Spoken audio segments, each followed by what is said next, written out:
ఇక్కడికి disaster management సెంటర్కి విచ్చేసిన మీ అందరికీ నా హృదయపూర్వక నమస్కారం.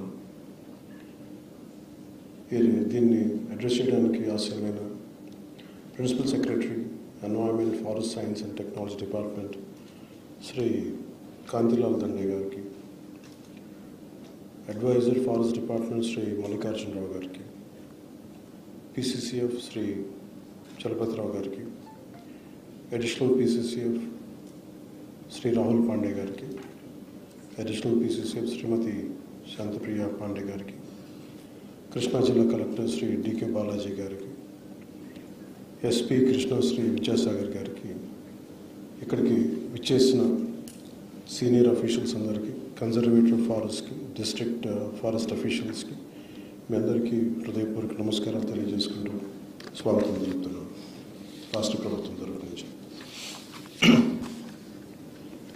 ఈరోజు రాష్ట్రంలో అన్ని ప్రాంతాల నుండి వచ్చిన అటవీ అధికారులందరినీ ఒకే వేదిక పైన చూడటం నాకు చాలా ప్రత్యేకమైన అనుభూతి. ఇది ప్రత్యేకించి ఇది గవర్నమెంట్ మీ ఫామ్ అయిన వెంటనే నేను చాలా ఇష్టపడి ఆప్ట్ చేసిన డిపార్ట్మెంట్. ఒకటి పర్యావరణ పరిరక్షణ, అటవీ సంరక్షణ. దీన్ని చాలా ఇష్టంతో తీసుకున్నాను, ఎంపిక చేసుకున్నాను. ముందుగా ఒక 10 to 11 పాయింట్ ఎజెండాలో సిద్ధం చేసుకున్నాం మీకు తెలియజేయడానికి. దాంట్లో ముందుగా ఒక వ్యవస్థ నడవాలన్నా, ఒక సంస్థ ముందుకెళ్ళాలన్నా దాంట్లో ఉండే నడిపే వ్యక్తులు సమూహం వారు చాలా చాలా ముఖ్యం, హ్యూమన్ రిసోర్సెస్. అందుకని నాకు ముఖ్యంగా రివ్యూ మీటింగ్స్ కొంత వచ్చినప్పుడు నాకు ఒకటే తెలిసింది, ముందు భద్రత సిబ్బంది కొరత ఉంది. ఫస్ట్ నాకు అనిపించింది సిబ్బంది కొరత ఉంది. సో ఇక్కడున్న అటవీ శాఖ అధికారులు DFOలు అందరికీ కూడా మీకు వర్క్ లోడ్ చాలా ఎక్కువ ఉంటుంది మీకు. సో ఇది మీకు వారసత్వంగా వచ్చిన issues, it could be financial issues కావచ్చు రాష్ట్రానికి. కానీ ముందస్తుగా నేను పదే నేను క్యాబినెట్ మీటింగ్లో చర్చిస్తూ ఉన్నాను, ముందు సిబ్బంది కొరతను ఎంతైనా అడ్రస్ చేయాలి అనేది. అలాగే మనం డ్యూటీలో ఉన్నప్పుడు సిబ్బందికి ఎలాంటి ఇబ్బందులు ఉన్నాయి. ఉదాహరణకి ఇందాక చెప్పినట్టు అధికారులు చెప్పినట్టుగా మన శ్రీశైలంలో ఈ వారి మీద దాడి కానీ, ముందుగా అధికారులకు కానీ సిబ్బందికి కానీ చేసే విధి నిర్వహణలో భయం లేకుండా నిర్వర్తించగలిగితే, మాకు విధి నిర్వహణలో మమ్మల్ని ఏదన్నా ఆటంకాలు ఎదురొచ్చినా కానీ మేము నిలబడాలి అంటే ఖచ్చితంగా అది మనందరం ఒక సమిష్టి కృషి చేయాలి. దానికి ఒక బాధ్యత గల మంత్రి పొజిషన్లో ఉన్న నేను, నా main concern, primary concern first అటవీని సంరక్షించాలి అంటే ముందు అధికారుల భద్రత చాలా చాలా కీలకం. సో దాని మీద మేము ప్రత్యేకించి నేను చాలా స్పష్టత ఉంది. ఎనీ పొలిటికల్ ఇష్యూస్ వచ్చినా కానీ, పొలిటికల్ ఒత్తిళ్ళు వచ్చినా కానీ చాలా చాలా స్పష్టంగా, ఇంక్లూడింగ్ కూటమి పార్టీల్లో ఉండే వ్యక్తులు కానీ, ఎమ్మెల్యేలు కావచ్చు, మిగతా ఏ స్థాయి వ్యక్తులైనా కావచ్చు, వెరీ క్లియర్ కట్ ఇండికేషన్ ఇవ్వడం జరిగింది. ఎట్టి పరిస్థితుల్లో కూడా మీరు లైన్ దాటకుండా డ్యూటీ చేసే అధికారులని మీరు ఎట్లా ఇబ్బంది పెడితే మటుకు కాన్సిక్వెన్సెస్ చాలా 100% అప్లై అవుతాయి. దయచేసి ప్లీజ్ చూడండి. దాంట్లో భాగం మీరు చేసుకుంటూ వచ్చాం. అలాగే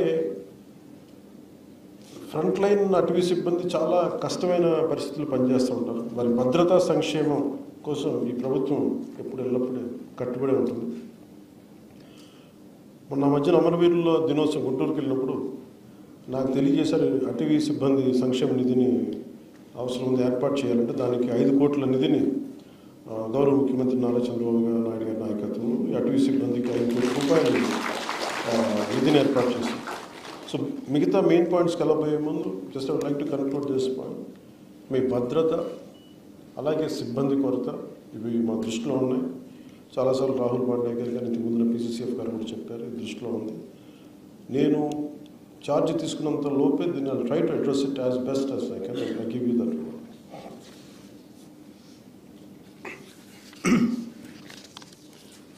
మనకి ఈ అటవీ సంరక్షణకు సంబంధించినంత వరకు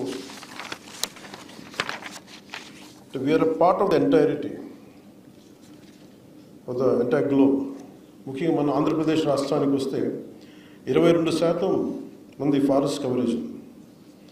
తర్వాత మిగతా డీనోటిఫైడ్ ఫారెస్ట్ కూడా తీసుకుంటే దాదాపు అరౌండ్ 31% ఉంటుంది.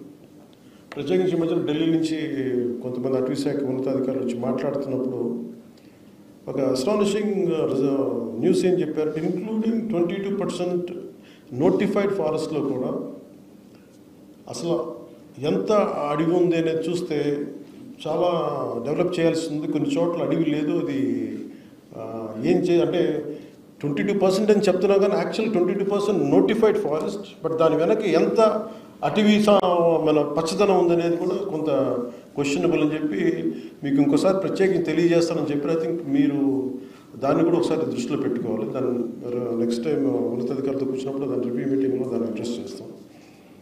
అలాగే మెయిన్ మీరందరూ దృష్టి సారించవలసిన కొన్ని ప్రధాన అంశాలు వరుసగా మీకు తెలియజేసుకుంటాం. ఒకటి, ఎన్క్రోచ్మెంట్ జరిగిపోతూ ఉన్నాయి. ఏది ఫారెస్ట్ భూమి, ఏది రెవెన్యూ భూమి. మధ్యన శ్రీశైలం టెంపుల్ది కూడా గొడవలు between revenue department and forest department ఇవన్నీ నడుస్తూ ఉన్నాయి. దాంతో కొన్నిసార్లు చేసాం. So you will have a great challenges as you keep addressing it. Sometimes it could be in the name of development, it could be due to developmental issues. You have to adjust certain things, you have to kind of certain issues will be there which we have to come to a common consensus. That is one aspect which will go through it. అలాగే ఈ ఎన్క్రోచ్మెంట్కి సంబంధించి మేము lead తీసుకున్నాక చిత్తూరులో కూడా అంతకుముందు చేసిన ministers కూడా ఈ డిపార్ట్మెంట్ హెడ్ చేసిన వాళ్ళు ఇది వాళ్ళ స్వంత ఆస్తిలాగా వాళ్ళు ఎన్క్రోచ్ చేశారు. మాకు ఒకటి ఏమనిపించిందంటే, ఇంతమంది ఉన్నతాధికారులు ఉండి డిఎఫ్ఓ స్థాయిలో కావచ్చు, దానికి మించిన బీట్ ఆఫీసర్స్ కావచ్చు, ఎవరు కూడా దాన్ని ఎందుకు హైలైట్ చేయలేకపోయారని అనిపించింది. కనీసం ఎందుకు దీన్ని ఇంత బలంగా తీసుకురాలేకపోయారు, పబ్లిక్లోకి ఎందుకు తీసుకురాలేకపోయారు అనిపించింది. అందువల్ల మీ ప్రథమ బాధ్యత, మనందరి ప్రథమ బాధ్యత టు ప్రొటెక్ట్ ద ఫారెస్ట్. ఉన్న 22%లోనే పచ్చదనం తక్కువ ఉంది. దాన్ని ఒకటి డెవలప్ చేయడం. 2, డీనోటిఫైడ్ ఫారెస్ట్లో మనం కూర్చోబెట్టి 31% పెరిగింది. మన టార్గెట్ 2047కి it should be 50%. But it is a tough challenge. అదంత తేలికేంది కాదు. But we will come together, will work together, will see how we can take it forward. So main encroachments లేకుండా మీరు చాలా ధైర్యంగా ఎక్కడ ఎన్క్రోచ్మెంట్స్ ఉన్నా with the help of revenue department or police officials, అలాగే మీకు విధి నిర్వహణలో మీకు ఎలాంటి ఇబ్బందులు ఉన్నా మీరు ఉన్నతాధికారులకి, మీ డిపార్ట్మెంట్ అధికారులకే కాకుండా you can personally reach out to me, I'm available. అలాగే సిబ్బందిని నియామకాల్లో కూడా ఎక్కడా కూడా పారదర్శకతే పాటించాం. ఇక్కడ మెరిట్ ఓరియంటెడ్ సిఫార్సుల్ని అసలు వదిలేసి మెయిన్ మెరిట్ ఓరియంటెడ్ ఎఫెక్టివ్, ఎలాంటి కొంతమంది సిఫార్సులు వచ్చినాయి కానీ వాటి అన్నింటినీ దాటి చేస్తాం అన్నాం.